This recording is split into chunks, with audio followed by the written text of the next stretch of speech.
Yo, what's up? I'm Austin, and recently, about a month ago, I found this Twitter account called Moral Wisdom through a viral tweet that was going around, simply captioned, 15 pictures with a deep meaning. Now, this thread was not going viral because it actually revealed some deep hidden meanings about society. No, it went viral for quite the opposite reason. None of these photos are deep. So I thought it would be fun to make a video covering deep Twitter threads. You know, things that people say online that sound deep, but when you read it out loud, you realize this just isn't deep. I've already done one video on this topic, so I'm not going to explain too much here, but we're gonna start by looking at some of these photos that were in this thread. So the first image I found in this thread is this photo of what looks to be some doctors, and they're like pulling this guy's ghost in with a lasso of some kind. You know, it's like a metaphor, I guess, for saving his life, which is a very funny way to start this, because if you think about it, it's really not that deep, because it's just like, that's what doctors do. You're not deep for pointing out that a job of a doctor is to save people's lives. Also, this is not important, but it is kind of important to me. Are they wearing Crocs? Because look, if I'm going in for life-saving surgery and my doctors are wearing Crocs, I don't know, man. I don't think I'm making it out of that thing. They have those little like Croc charms, but they're for like medical tools. Can someone pass me my scalpel? It's right next to the little crocodile charm. Okay, so for this next photo, we have what appears to be like a winding road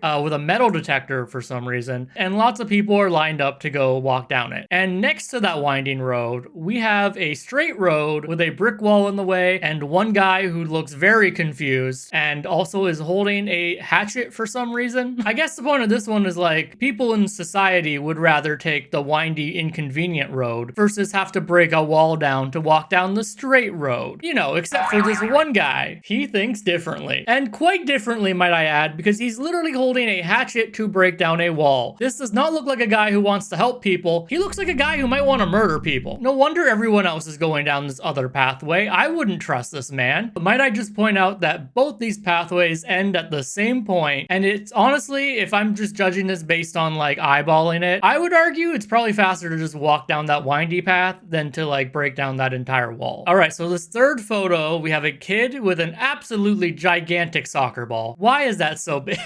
Anyway, I guess the point of this image is like phone bad, because as you can see, everybody around the kid is on their phone and they don't want to play soccer with him. So society is like not letting kids play soccer because we're all on our phone. We would all rather be playing mini clip 8 ball on our phone than with a real ball in the real world. That wasn't good. But did we ever stop to consider that maybe this kid just sucks? Like maybe nobody wants to play with him for a reason, and they're just on their phone because it's an easy way to like not have to confront him about it. Maybe they don't want to play with him because he never passes the ball. Or I don't know, like maybe he's a murderer. We don't have any backstory. Mother's Day, and everyone's like taking a photo with their mom. Other days, and it's just the mom looking confused. You know how like on Mother's Day you take photos with your mom and then you don't see her for the rest of the year? Like, I guess this image is probably relevant to some people who maybe should spend more time with their mom, but it's so weird to be like, this is a photo with a deeper meaning. This probably doesn't apply to like half the population. Oh, wait a second, guys. My mom's calling.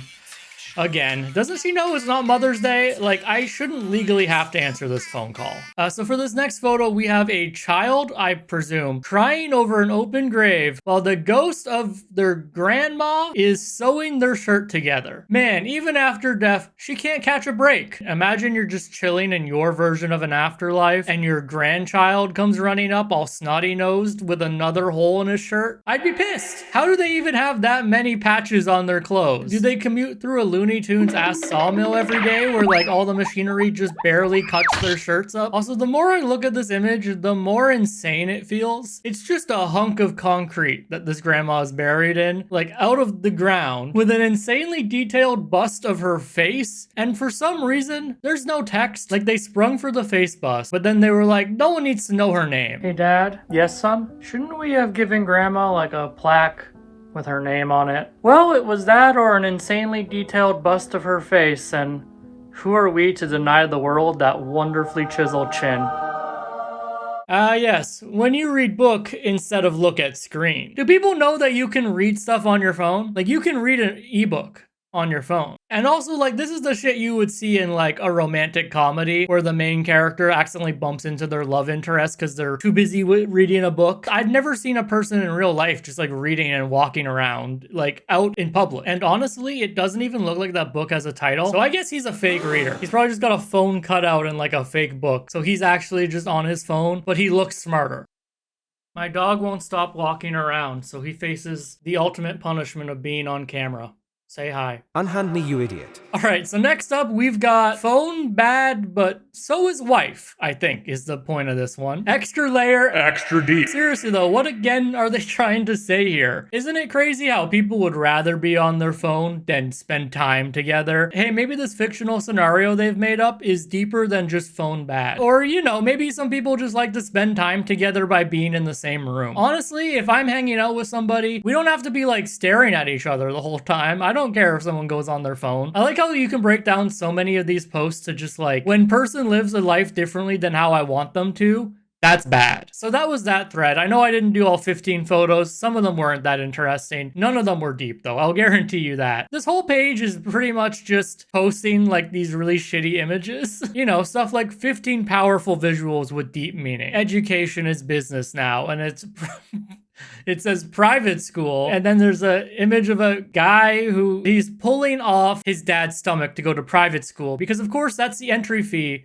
for private school. Everyone knows that you have to take your dad's whole stomach to school with you on the first day. That's just how it works. It's really fucked up, actually. I don't know why we haven't stopped that yet. You can't do big things if you are distracted by small things. You know, you can't drive if there's a hot girl on the road. Is that the point of this? So deep. Hey man, you want to go for a drive later? Oh, I can't. Oh, how come? Well, there might be a hot girl somewhere on the road, and if there is one, then I'll probably crash. What? You know, you can't do a big thing if you get distracted by small things. Are the small things, like, are you talking about boobs? Yeah. I don't think you should have your license. By the way, they do have a book that you can buy on their Gumroad for the low price of $74.99. How to think better. And you know, they include stuff from the world's greatest thinkers like Elon Musk. Probably don't buy this book. It's probably not very good. Anyway, but that thread got me thinking there's probably like tons of very deep tweets and threads on Twitter that I've just never seen before. So I went looking and I just found a few that I wanted to share before we end this video. So let's go through some of these tweets. This is a Kira tweet. They wrote, this is literally a Black Mirror episode. And then it's like a quote tweet of I guess it's an event where there's a bunch of people with their phone out. And someone replied, "We used to hold each other on New Year's.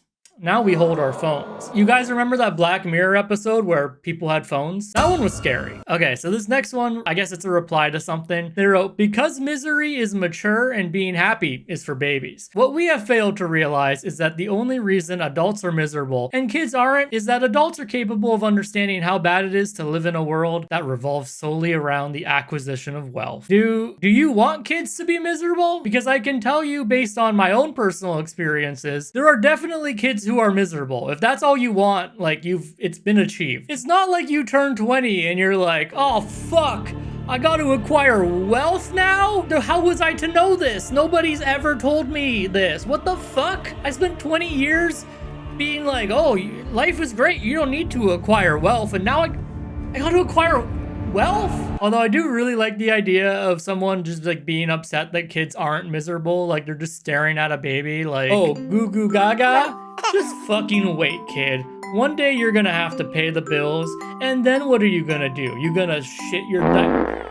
Oh wait, he shit his diaper. But one day you're gonna be shitting that diaper for a different reason, because you gotta pay bills. I'd rather have an enemy who admits they hate me instead of a friend who secretly puts me down.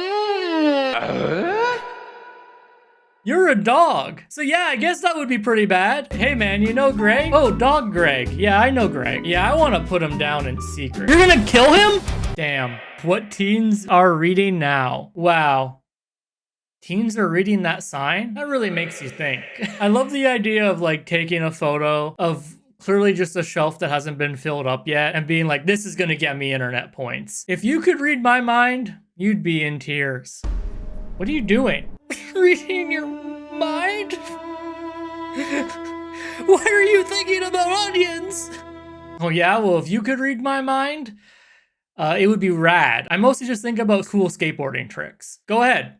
Read my mind. Pretty sick, right? Age 0, baby. I want my data. Age 25, millennial. I want my data. Do you see how fucked this is? Age 30, greatest generation. I want my data. That's a little joke for all the art history majors. What's up? Wait a second, did they really call themselves the greatest generation? I want to know who comes up with the names for generations. Because the greatest generation, you gotta be pretty fucking full of yourself for that one. And also, like, now we're at Gen Alpha? Like, alpha male? Like, okay, fuck, man. And I'm a fucking millennial? Who cares what a millennial is? That sounds so lame compared to Gen Alpha and greatest generation. I can't read that last line though without picturing someone genuinely bothered by this. Like, you see how fucked this is? You see how fucked society is? One whole letter changed, and now, what, 25-year-olds don't want their father anymore? Society's fucked. Why aren't 25-year-olds still calling for their father the way they would when they barely understood the language? Grown-ass guy calls his father dada. Hey, sweetie, so this is my dada. Yeah, I still call him that because I'm 30. You think you have done it all right, but truly, you have done it all wrong. Me when I'm following a recipe. Why the fuck does my cake taste so salty? Are you alive or just existing? Because just existing isn't living. Let that sink in. Whoa, that one's actually kind of deep if you think about it, because you're letting it sink in. And while you let it sink into your brain, you can also sink the subscribe button on this YouTube channel. You know, by pressing it, it sinks in. And also leaving me your own deep comment down below to let me know that you're actually living. I also want to give a shout out to DelCaddy_TA for subscribing on my last video. If you want a chance to be featured at the end of one of my videos, all you have to do is comment down below, letting me know that you subscribed. And while you're doing that, YouTube thinks that you'll like this video down below, so consider checking that out when you're done. Anyway, thank you for watching. See ya!